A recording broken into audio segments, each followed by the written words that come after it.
atrás. IA, todo mundo pensa que nasceu com o ChatGPT. Não é verdade. Esse é o primeiro grande ponto que acho que as pessoas não começando a entender. Não. A gente vem estudando IA literalmente desde quando o computador foi criado. Do primeiro momento que o computador foi criado, já se começou a tentar simular coisas. Essa simulação, a gente simula tudo que pode acontecer. E aí, como a gente simula foguete, simula carro, simula tudo, a gente fala, a gente pode simular pessoas também.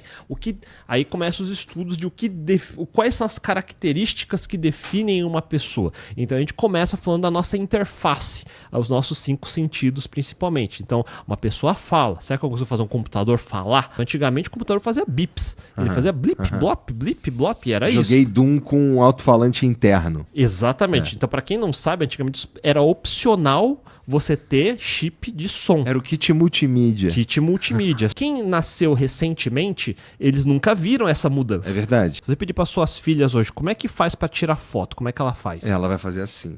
E pra gente? Pra gente é assim. Exatamente. Então é uma diferença de geração. E eu explico essa história e eu acho que para entender como vai ser o futuro, é importante entender a história, porque se você não entende por que as coisas foram feitas e quando elas foram feitas, você não entende por que elas existem hoje. Aí você fica achando que parece que um alienígena passou pela Terra, soltou a tecnologia aqui, alguém ligou na tomada e tudo começou a funcionar, mas não foi assim.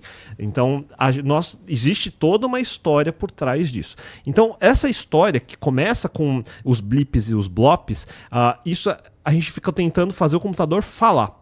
Mas mesmo naqueles blip-blop, já existia software que a gente tentava controlar a frequência desses blips para tentar emitir sons que parecem humanos. E aí ele tinha um software desse que a gente conseguiu achar, que gerava, a gente escrevia um texto e ele falava uma voz meio... Olá, você está aqui, uma coisa meio... uma coisa... A gente pensou, nossa, parece um troço meio satânico. A gente fez uma sacanagem que a gente colocou uma voz num timer pra falar, aqui é Satã, você está falando com o demônio, uma coisa assim. E aí a gente se escondeu, e aí justo a empregada dele ia entrar no quarto dele pra limpar. Nossa. E aí dava o timer, e aí o computador começa, aqui fala Satã. E eu penso, coitada da mulher, nenhum computador emitia som naquela época.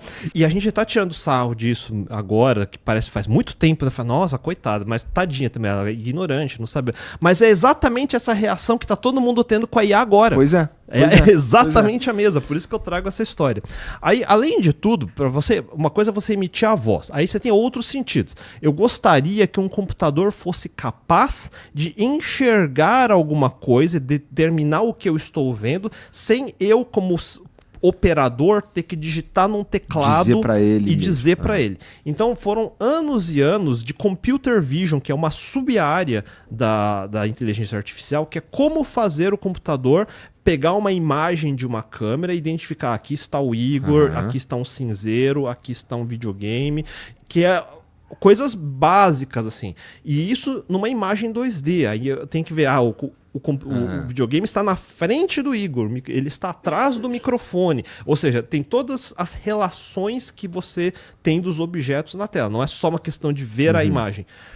Então, isso levou outras décadas. Tanto que quando um Toy Story sai em 1995, ele sai junto com um monte de papers e inovações que não existiam para poder fazer aquele filme. Então, o Renderman, que é o software de modelagem 3D que a Pixar inventou, vem a se tornar a base de todos os outros softwares que nascem depois. Então, antes de ter a Pixar com esse software e a potência disso, num Tron, por exemplo, de 1982, para fazer 3D, eram matemáticos escrevendo matrizes em papel e imputando número a número.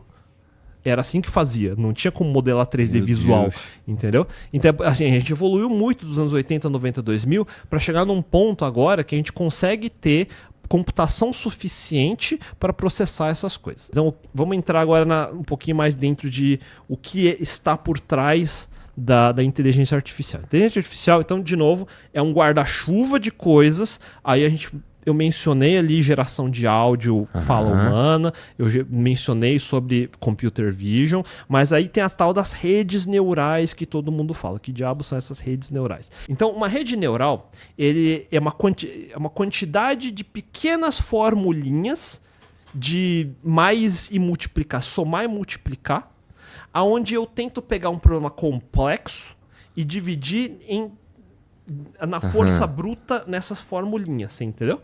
Então, Entendi. de fato, é como se eu estivesse fazendo todos os cálculos mais avançados de matemática financeira, por exemplo, só com soma e multiplicação.